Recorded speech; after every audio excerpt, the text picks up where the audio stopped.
There are several lessons that Muslims in America should learn from the injustice being played out on the streets of Ferguson, Missouri.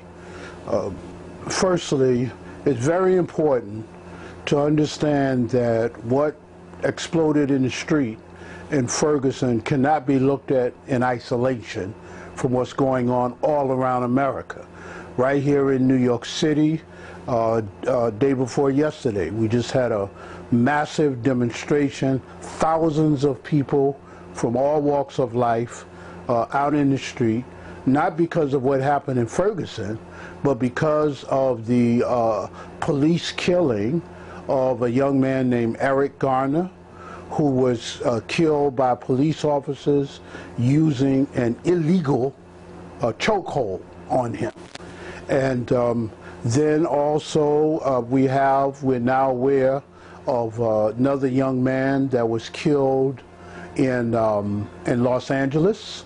Same thing, these are all unarmed, young African-American men.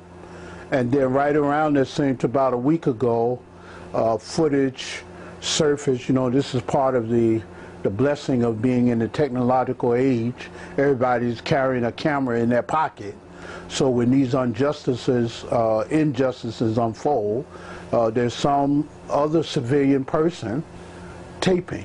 So I'm sure you've seen the video of the police officer, again, white police officer, on top of a homeless African-American woman, and he's pounding her, you know, pounding with both fists this woman like those wrestlers in the WWF or something of that nature. So Ferguson is not in isolation. Not the crime itself of killing an unarmed person, nor the police response. The police response of violent military overkill in the face of nonviolent protesters is an important lesson for us as Muslims.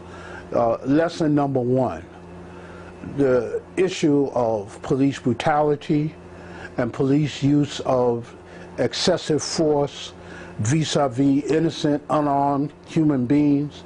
This is in fact one of the most enduring social problems in America.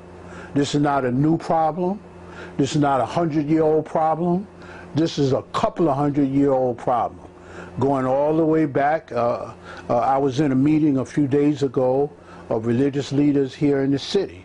The meeting was called at the request of Mayor Bill de Blasio, who asked Cardinal Dolan, who is our cardinal here representing the Pope, to convene a meeting of senior religious leaders.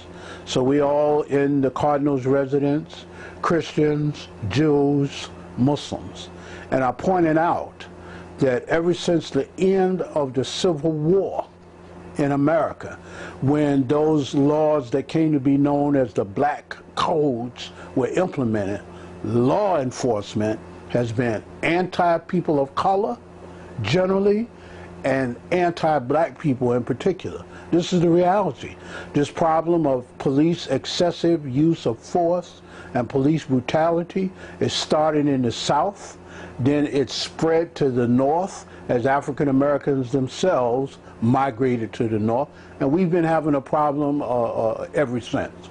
So as Muslims, we have to be aware of this. We can't exist in some kind of historical denial wherein we think that these things have no relevance to us. Here in New York,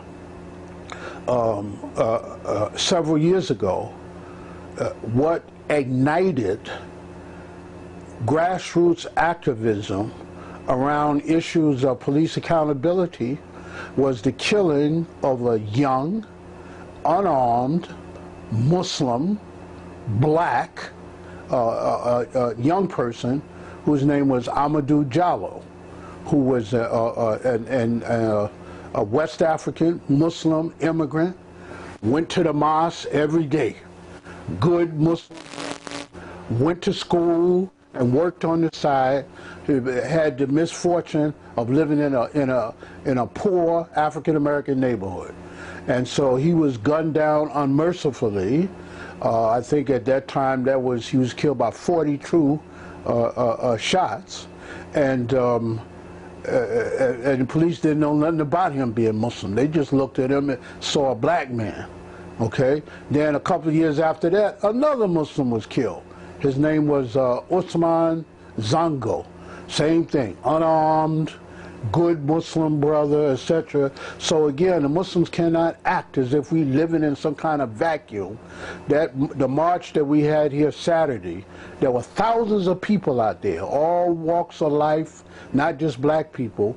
But at one point, I was walking in formation right behind the first line that had Reverend Al Sharpton and the family of Eric Garner, and just for a moment I looked to my left and there was Amadou Diallo's mother walking.